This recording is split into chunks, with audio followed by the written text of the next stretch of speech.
লালচাঁদের 2 নম্বর ব্রিজের উপরে দাঁড়ায় আছি। এখানে বাঁশ লাগানো হইলো তখন আমরা খুব ছোট। তারপর এখানে যখন বাঁশ হইলো তখন এখানে আমি এয়ারগান দিয়ে শিকার করতে আসতাম। আর ওইটা ওই সাইডে হলো ডেউন্ডি আর কি। আর ওইদিকে একটা গাছের উপরে দাদুভাই আমি আর নানা ভাই সাইকেল চালায় যাচ্ছিলাম। একটা কুত্তা বলে দাদুভাইয়ের চোখে গাছ টু গাছ ধরে ধরে টারজানের মতন লাফায় যাচ্ছিল। তখন আমরা 3 ভাই ওইখানে বালির ভিতর আছাড় খায় পড়ে গেলাম। আর এটা হলো ওইদিকে 2 নম্বর ব্রিজ পার দিয়ে আসছি, ওই দিক দিয়ে রঘুনন্দন। আর এই দিকের এই মাঠটা দিয়ে এই যে গাংটা, ওই দূরে যেখানে বাঁশ গাছ দেখা যায় ওইখানে ছিল আমাদের ফুটবল খেলার মাঠটা। ওখানে আমি একটা গোলকিপার ছিলাম, 3টা গোল আটকাইছিলাম, হাতের ইয়েটা ভেঙে গেছিলো, আমরা মেডেল পাইছিলাম। সেজ ভাই দিছিল আমাদেরকে মেডেল, সাবান এর বক্স দিছিল ওই টিলাটার উপরে। ওই দিক দিয়ে কোনো একটা জায়গায় ওইখানে আগুন লাগছিল, নানা ভাই একটা মোটরসাইকেলে স্টার্ট দিছিল। নিচ দিয়ে আমরা যাইতাম, ওই দিক দিয়ে মনে হয় রামদাসের বাড়ি ছিল।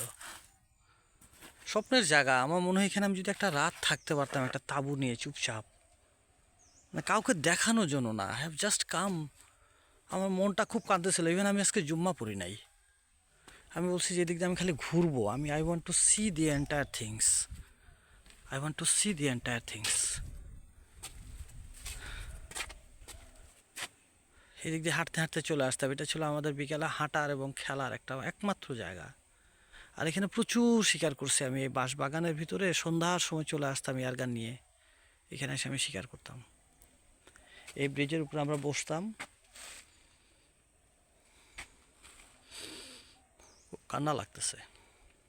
গাংটা আগের মতনই মনে হয় আছে। ওইদিকে যাওয়ার রাস্তাটাতে একটা বার দেওয়া আছে, নাহলে আমি ওইদিক দিয়ে যে খেলার মাঠটাও দেখে আসতাম আমি।